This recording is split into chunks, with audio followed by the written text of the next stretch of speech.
Valentine's Day is just around the corner, and it's the season of flowers and chocolates and love and all that good stuff.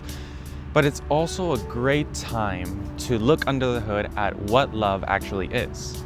We usually think of love as just one singular thing, or it means one thing, or maybe two. But in reality, it's a whole spectrum to be explored. And today I'll be talking about 4 types of love that have existed even in the time of the Bible. And then there's also one type that we've confused it for love when in reality it isn't. So I would call it the fake love, and I will mention that after mentioning the other 4. And this one has to be pointed out because I've gone through it, and I know many other people that I know have also gone through it. Now, the first type of love is Storge love, and this is the family type of love. You see, this is where you start to actually learn what it is to bond with someone, and specifically in this area it's between a parent and their children. It's the love that can also be seen as how God loves us, but this one is specifically categorized for the close family group. And this one can also be seen throughout the Bible, parent to child. It could be seen to Jacob and Joseph. It can be seen to Mary and Jesus, pretty obvious. So that type of love. Now, the second type of love is called phileo, or in the feminine version, it's philia, but it depends on who it is for, and this is more of the friendship type of love. Yes, there is such a thing. The best example biblically that exists of this type of love is between David and Jonathan. You see, their bond and their friendship was like if they were family, but not quite, because we know they weren't. And this is between a bond, again, I'm using that word again, between 2 individuals who do not share anything but just similar goals or similar interests, and they just build this sort of companionship, and brotherhood is the other word as well, that it feels like an extended part of the family. Now, the other type of love is the Eros type of love, and this is the one that many people think that this is the more common, should I say, or they feel like they're having, and especially during this time because of Valentine's Day, and it is the romantic type of love. Passion, attraction, the gifts, and everything, that sort of butterfly feeling that you get. Now, don't get me wrong, it's a gift, and if it's put in the right place, it's a wonderful blessing, because this one is both powerful and beautiful. Now, the last type of love is agape. Agape is the love of choosing, or should I say, the choice. It's the highest form of love that could exist. This isn't just a feeling. Absolutely, feelings are put aside in this type of love. It's a choice. It's a sacrificial love.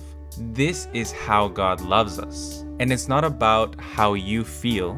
It's about your decision or your choice that you make for others, no matter how hard it is. Now, this is the type of love Jesus had, and what helped him, should I say, endure what he did for us, for our sake. He loved us with agape love so much that he didn't want us to go through it, that he was willing to do it himself, no matter how excruciating that pain must have been. And this is a type of love that I've seen people have, but it's very, very uncommon within us human beings. It's hard, but it is possible. So we have 4 levels, and now I want to talk about the thing I wanted to warn you about. The counterfeit, so to say. There is a feeling that in the world it's interpreted as love, but actually it isn't. It has another name, and it's called infatuation.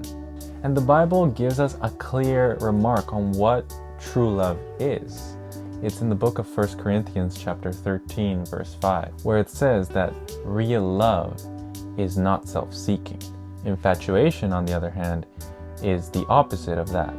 It's usually about the rush, the feeling, the spark, and how the person feels. In the book Adventist Home, there is one sentence that clearly points this out as well. True love is not a strong, fiery, impetuous passion. It is calm and deep in its nature. So if what you feel that is love is like a wildfire you can't control, that is often an impetuous passion. Real love, on the other hand, the one that truly lasts, is built on a decision, not just a heartbeat. And so, the conclusion we could see is that love is like a marathon and not a sprint. It takes work and dedication, but ultimately it takes God to help us through it. And letting God ultimately to guide us through and discerning between the counterfeit and true love. And that's the message for this week. Ironically, I based it because on Valentine's Day, but I ended up learning a couple things. There's many other types of love out there, but these 4 are the most common. And now that you know, go out and see where these 4 fit in your life. And one more important thing to remember is, which one do you have constantly in your own life? Thanks to God, another week has gone by, and like always, 1% better. Always.